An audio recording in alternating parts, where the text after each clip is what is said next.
Bueno, muchachos, vamos a hablar del mundo moderno en Europa, de la edad moderna, de esa edad moderna que se inicia con el humanismo, finales de la Edad Media, y que con la reforma y el choque de dos mundos que vamos a ver, porque se va a descubrir América, vamos a ver lo que es una época llena de grandes cambios, grandes maravillas.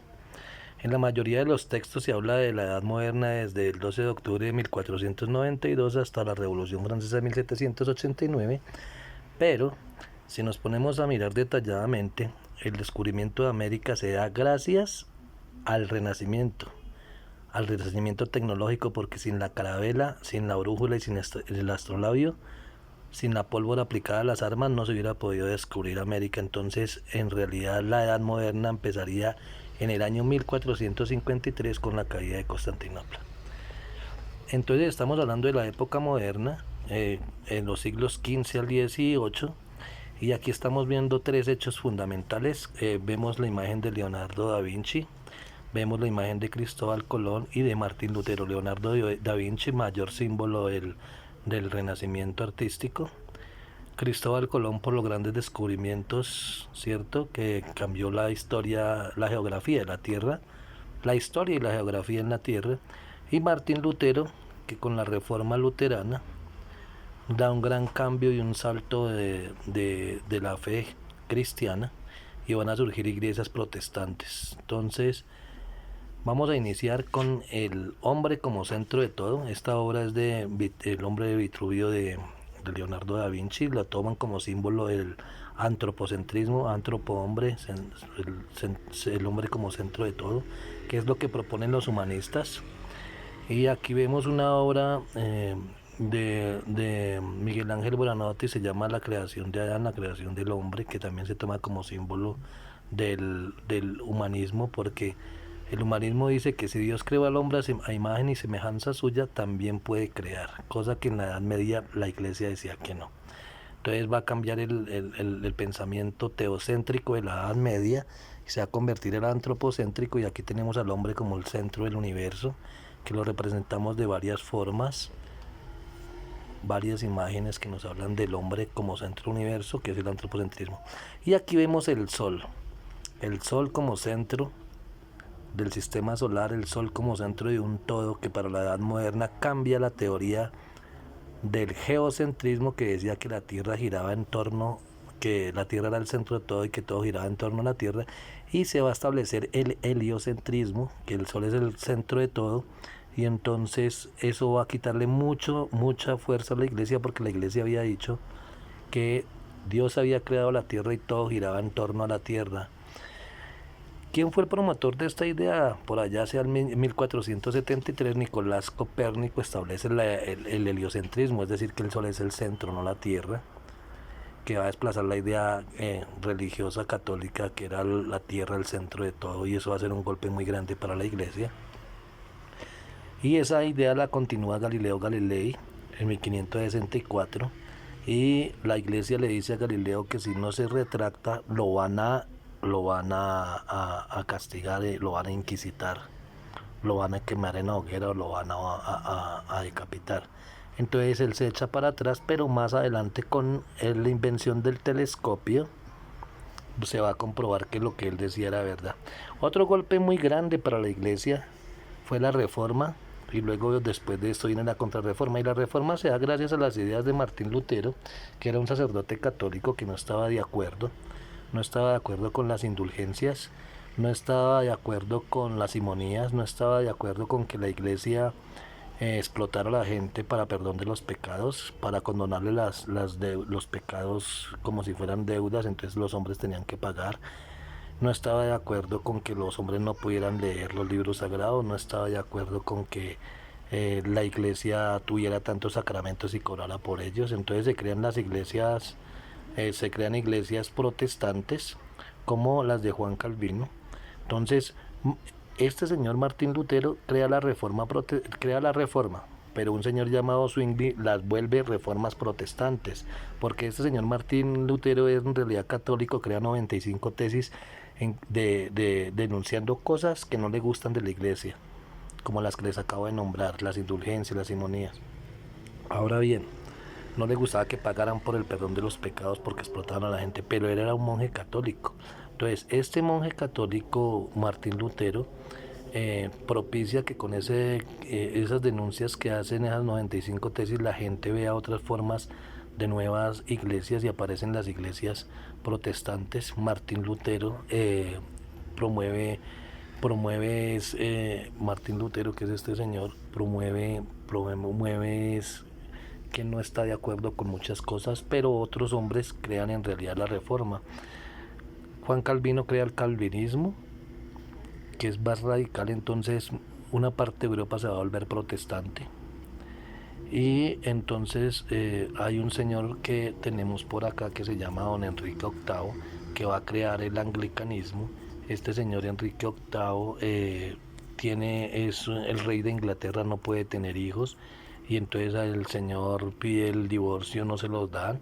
Tomás Moro, que es su gran amigo, es decapitado porque él no está de acuerdo con que la iglesia no le acepte el divorcio de su esposa, ¿cierto? Y entonces crea una nueva religión que se va a llamar el anglicanismo. Y aquí tenemos al más grande del Renacimiento, a uno de los más grandes, porque Miguel Ángel Buonarroti es el otro. Este es el señor Leonardo da Vinci. Esta es una obra de él que se llama El autorretrato. Como los grandes pintores, todos tienen su autorretrato. Aquí tenemos la Gioconda o Mona Lisa, la Última Cena.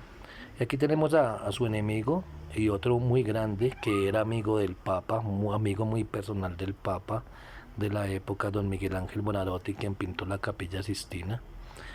Y ahí encontramos casi todas las obras de la piedad, ¿no? Aquí vemos el David, aquí vemos el Moisés, bueno, y aquí aparece la Gatamelata del señor Donatello, gran escultor de la época. Yo les digo a mis estudiantes que aquí está Rafael Sanzio, con la perfección. Yo les digo a mis estudiantes que Rafael, Donatello, Miguel Ángel, Leonardo son las tortugas ninja, los pintores del Renacimiento, y a ellos no se les olvida. Entonces lo tienen muy presente y eso es lo que llamamos el Renacimiento, que se dividió en 4 facetas. La faceta artística que acabamos de ver, pero lo que decía anteriormente, el descubrimiento de América se dio gracias a la faceta tecnológica del Renacimiento, porque por ejemplo el astrolabio, orientarnos con las estrellas, la brújula, orientarnos hacia el imán, hacia el polo norte, el molino de viento, ¿cierto? La imprenta de Johann Gutenberg. Todos estos avances, las carabelas con las que Cristóbal Colón pudo atravesar los océanos, porque los otros barcos no tenían la capacidad de hacer un viaje tan largo, esas velas grandes como las tienen las carabelas, hacían que el viaje se hiciera más rápido y pudieran mover barcos mucho más grandes. Y entonces a eso se le llamó la faceta tecnológica del Renacimiento. También se aplicó la pólvora a las armas. Entonces veamos que la pólvora y la brújula eran de la antigua, pero aquí los europeos la perfeccionaron.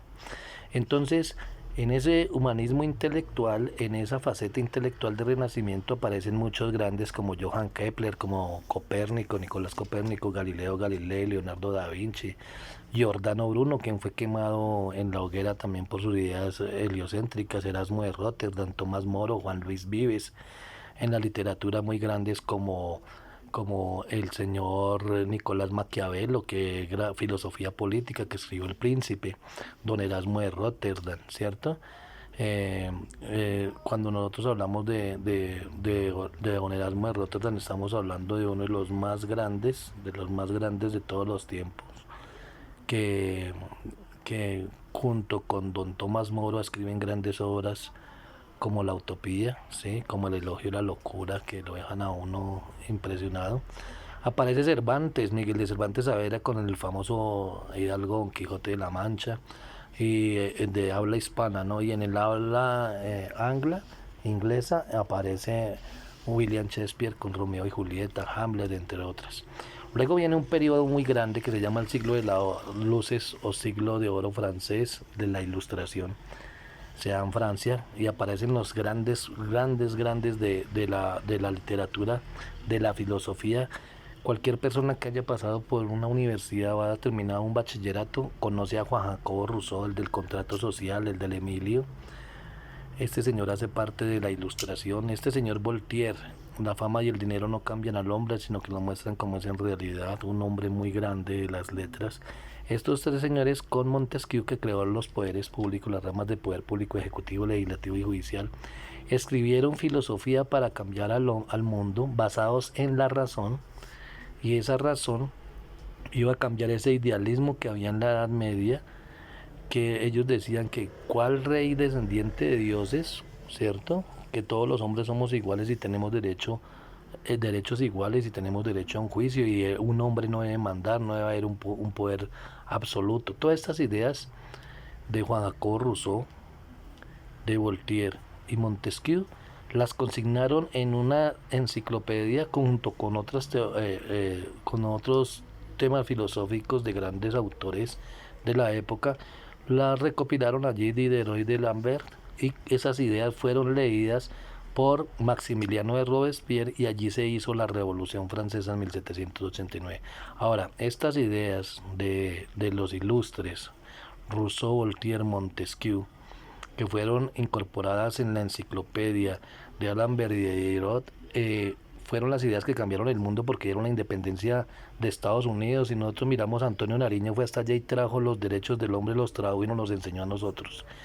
Y este señor Maximiliano de Robespierre cogió esa enciclopedia, leyó las ideas escritas de estos grandes filósofos, hizo realidad eso, y se dio la Revolución Francesa de 1789, donde se tomaron la Bastilla y derrocaron a los reyes absolutos. Para esto se creó la guillotina, todos los que estaban con el rey fueron guillotinados. Y ahí vemos, por ejemplo, a Luis XVI, quien era el rey de Francia. Él era francés y su esposa María Antonieta era austriaca. Esta mujer muy, muy avara, ella no le bastó solamente con explotar al pueblo, sino que molestaba mucho a su esposo porque no explotaba a los nobles y al clero, la iglesia. Y cuando hicieron eso, se echaron de enemigo a toda la sociedad, encima se les vinieron todos y resultaron en la decapitación, aquí en la guillotina.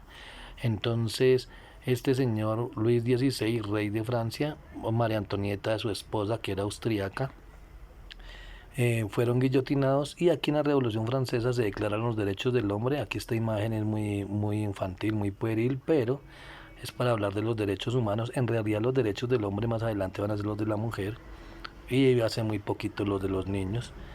Y se va a declarar la independencia de los estados, se va a dar ejemplo, y entonces en 1776, el 4 de julio, Estados Unidos hace su independencia con el señor George Washington, su primer presidente, y crean la primera constitución para los ciudadanos, y va a ser el ejemplo de independencia para todos los países del mundo.